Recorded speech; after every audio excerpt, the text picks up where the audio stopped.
सुना था यार काहे बताना जी। हमार एमपी के डिंडोरी जिला के चल वो तोला मैं लहकी लगा के सुना हूँ। ऐसे तो यहाँ साथ देवे के नहीं जी देहूगा। DJ Dinesh exclusive in the mix.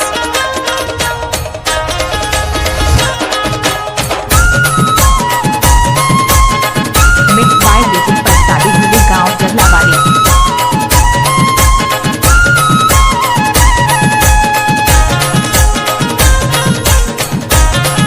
DJ Dinesh exclusive. छानी माँ कम बोले पिंजरा मासुआ अपर के माया ला कौन कहे ऐला रानी का हूँ हाय बोला तय छोड़ भगे रानी का हूँ रे।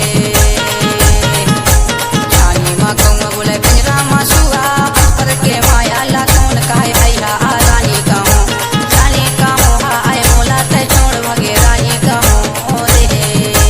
DJ Dinesh exclusive. छानी माँ कहूँ बोले पिंजरा मासुआ अपन के माया ला मैं कहूँ यहाँ राजा कहूँ बोला दे बोल गए राजा कहूँ। छानी माँ कहूँ बोले पिंजरा मासुआ अपन के माया ला मैं कहूँ यहाँ राजा कहूँ बोला दे बोल गए राजा कहूँ। DJ Dinesh exclusive. इस गाने को मिक्स किया है लेकिन पर शादी हुई गांव जगला।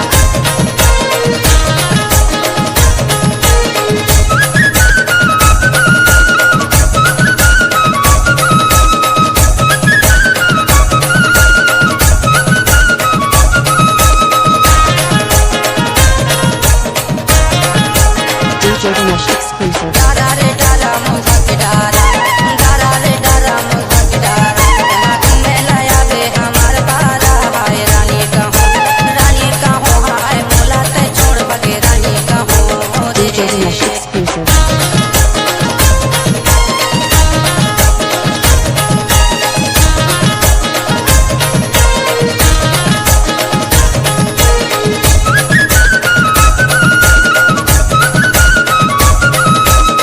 डीजे पर शादी हुई गांव जगलावाड़ी हाकिलावाड़ी।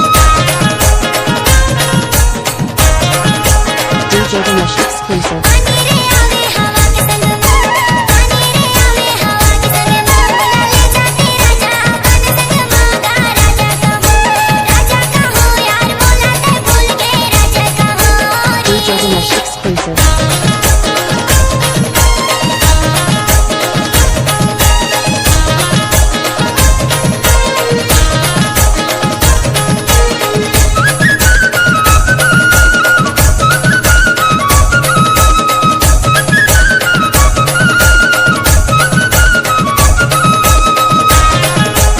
आप सुन रहे हैं पर शादी हुई का मिक्स किया हुआ गाना।